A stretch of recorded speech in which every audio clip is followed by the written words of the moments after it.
ഇന്നത്തെ ദിവസം നമ്മൾ ഡിസ്കസ് ചെയ്യുന്നത് ഒരു ഓട്ടോമൊബൈൽ എ സി സിസ്റ്റത്തിൽ ഗ്യാസ് ചാർജ് ചെയ്യുന്നത് എങ്ങനെയാണെന്നാണ്.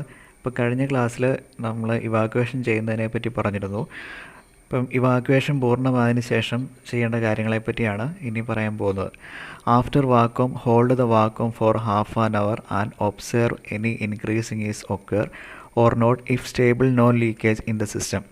അതായത് ഇവാക്വേഷൻ പൂർണ്ണമായതിനു ശേഷം നമ്മൾ ആദ്യം ചെയ്യേണ്ടത് സക്ഷൻ ലൈനിൽ കണക്ട് ചെയ്തിരിക്കുന്ന R134 സർവീസ് കപ്ലിങ് ക്ലോസ് ചെയ്യുക എന്നതാണ്. അതിനുശേഷം ഗേജ് മാനിഫോൾഡിലെ കോമ്പൗണ്ട് പ്രഷർ ഗേജിൽ ഉള്ള ആ വാൽവ് നമ്മൾ ക്ലോസ് ചെയ്യുന്നതാണ്. അതിനുശേഷമാണ് നമ്മൾ വാക്വം പമ്പ് ഓഫ് ചെയ്യേണ്ടത്. വാക്വം പമ്പ് ഓഫ് ചെയ്തതിന് ശേഷം നമ്മൾ കോമ്പൗണ്ട് പ്രഷർ ഗേജിൽ ശ്രദ്ധിക്കുക. അപ്പോൾ അതിൽ ആ സമയത്ത് 30 ഇഞ്ച് വാക്വമായിരിക്കും കാണിച്ചിരിക്കുന്നത്. അപ്പം വാക്വം പമ്പ് ഓഫ് ആയതിനു ശേഷം ആ സിസ്റ്റത്തിൽ പ്രഷർ കൂടുകയാണെങ്കിൽ അതിൻ്റെ അർത്ഥം അന്തരീക്ഷത്തിൽ നിന്ന് എയർ ആ ലീക്ക് വഴി വെഹിക്കിളിലേക്ക് കയറുന്നു എന്നാണ് അർത്ഥമാക്കുന്നത്. അതായത് വാഹനത്തിൽ എ സി സിസ്റ്റത്തിൽ ലീക്ക് ഉണ്ടെന്നാണ് അർത്ഥമാക്കുന്നത്. അപ്പോൾ അങ്ങനെ ലീക്ക് ഉണ്ടെങ്കിൽ നമ്മൾക്ക് ഗ്യാസ് ചാർജിങ് ചെയ്ത് കഴിഞ്ഞാൽ ആ ചാർജ് ചെയ്യുന്ന ഗ്യാസ് ആ ലീക്ക് വഴി നഷ്ടപ്പെടുന്നതാണ്. അപ്പോൾ അതുകൊണ്ട് ആ സൂചി നേരെ സീറോയിലേക്ക് കാണിക്കുന്നുണ്ടെങ്കിൽ നമ്മൾ ഒരിക്കലും ഗ്യാസ് ചാർജ് ചെയ്യാൻ ശ്രമിക്കരുത്. ആ സിസ്റ്റത്തിൽ ലീക്കില്ല എന്ന് ഉറപ്പുവരുത്തിയതിന് ശേഷം യെല്ലോ ഹോസിൽ കണക്ട് ചെയ്തിരിക്കുന്ന വാക്വം പമ്പ് നമ്മൾ ഡിസ്കണക്ട് ചെയ്യുക. അതിനുശേഷം യെല്ലോ ഹോസിൽ ഒരു R134 സിലിണ്ടർ കണക്ട് ചെയ്യുക. അപ്പോൾ ഈ സിലിണ്ടർ വെച്ചിരിക്കേണ്ടത് ഒരു വെയിങ് ബാലൻസിലാണ്. വെയിങ് ബാലൻസ് എന്ന് പറഞ്ഞാൽ അത് ഇലക്ട്രോണിക്കലായിട്ട് അതിൻ്റെ വെയിറ്റ് അറിയുന്ന ബാലൻസാണ്, ത്രാസാണ്. അപ്പോൾ അതിൻ്റെ മുകളിലാണ് നമ്മൾ R134 സിലിണ്ടർ പ്ലേസ് ചെയ്യേണ്ടത്. അപ്പോൾ സിലിണ്ടർ വെക്കുന്ന സമയത്ത് ആ സിലിണ്ടറിൽ നമുക്കതിൽ ചാർജ് ചെയ്യേണ്ട ഗ്യാസ് ഉണ്ടായിരിക്കണം. അപ്പോൾ അതിൻ്റെ വെയിറ്റ് ആ സമയത്ത് ആ വെയിങ് ബാലൻസിൽ കാണിക്കും. അപ്പം ആ വെയിറ്റ് നമ്മൾ നോട്ട് ചെയ്ത് വെക്കുക. അപ്പം അതിനെന്ന് വെച്ചാൽ നമ്മൾ ഈ ഗ്യാസ് ഇതിനകത്ത് എത്ര കയറിയെന്ന് പിന്നെ കാൽക്കുലേറ്റ് ചെയ്യാൻ വേണ്ടിയാണ് അങ്ങനെ ചെയ്യുന്നത്.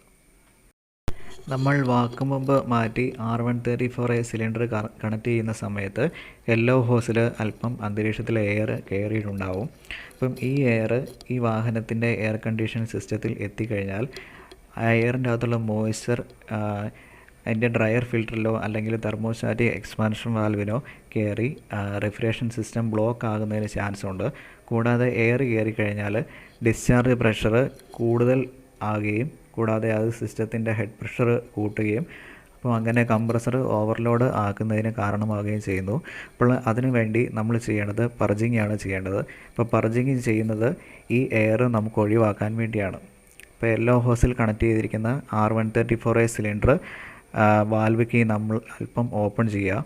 ഓപ്പൺ ചെയ്തതിന് ശേഷം R134 സർവീസ് കപ്ലിങ്ങിൽ കണക്ട് ചെയ്തിരിക്കുന്ന ബ്ലൂ ഹോസ് അല്പം തിരിക്കുക. അപ്പം ബ്ലൂ ഹോസ് അത് ആൻറ്റി ക്ലോക്ക് വൈസ് ഡയറക്ഷനിലാണ് അതിൻ്റെ വാൽവ് തിരിക്കേണ്ടത്. തിരിക്കുന്ന സമയത്ത് ഈ യെല്ലോ ഹോസിലും ബ്ലൂ ഹോസിലും ഉള്ള എയർ പുറത്തു പോകുന്നതാണ്. അതിനുശേഷം ഈ R134 സർവീസ് കപ്ലിങ്ങിലുള്ള വാൽവ് പൂർണ്ണമായും ഓപ്പൺ ചെയ്യുക.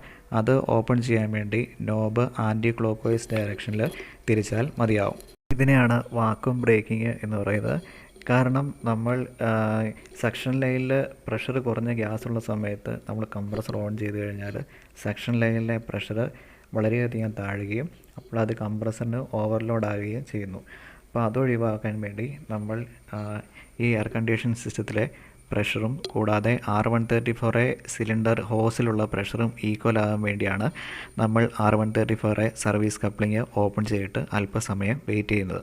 അപ്പോൾ അത്രയും പ്രഷർ കൂടിയാൽ മാത്രമേ നമ്മൾ കംപ്രസർ സ്റ്റാർട്ട് ചെയ്യാൻ പാടുള്ളൂ. അതിനു മുമ്പ് സ്റ്റാർട്ട് ചെയ്ത് കഴിഞ്ഞാൽ ആ വാഹനത്തിലെ കംപ്രസർ ഓവർലോഡ് ആകുന്നതാണ്. അപ്പം നമ്മൾ വാക്വം ബ്രേക്ക് ചെയ്തതിന് ശേഷം മാത്രമേ ഗ്യാസ് ചാർജ് ചെയ്യാൻ ആരംഭിക്കാവൂ. അതിനുശേഷം ആ വാഹനം സ്റ്റാർട്ട് ചെയ്തതിന് ശേഷം ബ്ലോവർ ഫാൻ ഓൺ ചെയ്യുക. ഓൺ ചെയ്തതിന് ശേഷം AC ഓൺ ചെയ്യുക. അപ്പോൾ അതാണ് ഫസ്റ്റ് ലൈൻ എഴുതിയിരിക്കുന്നത്.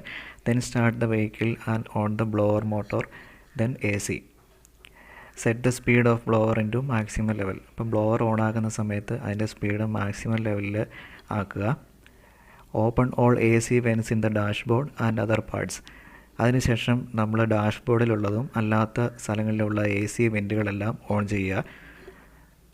Open the cylinder valve and set the pressure to 30 to 40 PSI.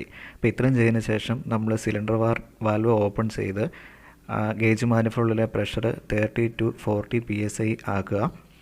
അപ്പോൾ അതിന് ശേഷമാണ് നമ്മൾ ഗ്യാസ് ശരിക്കും കയറാൻ തുടങ്ങുന്നത്. അപ്പം കയറുന്ന സമയത്ത് നമ്മൾ ആ സിലിണ്ടറിൽ ടച്ച് ചെയ്ത് നോക്കുക. ടച്ച് ചെയ്ത് നോക്കുമ്പോൾ അത് തണുപ്പ് ഉണ്ടെങ്കിൽ ഗ്യാസ് കയറുന്നുണ്ടെന്നാണ് അർത്ഥമാക്കുന്നത്. നമ്മൾ ഗ്യാസ് ചാർജ് ചെയ്യുമ്പോൾ ശ്രദ്ധിക്കേണ്ട പ്രധാനപ്പെട്ട മറ്റൊരു കാര്യം, നമ്മൾ ഈ വാഹനത്തിൽ ഗ്യാസ് ചാർജ് ചെയ്യുമ്പോൾ അതിൻ്റെ ഏറ്റവും ഫുൾ സീറ്റിംഗ് കപ്പാസിറ്റിയിൽ വെച്ച് ഗ്യാസ് ചാർജ് ചെയ്യുന്നതാണ് ഏറ്റവും ഉത്തമം.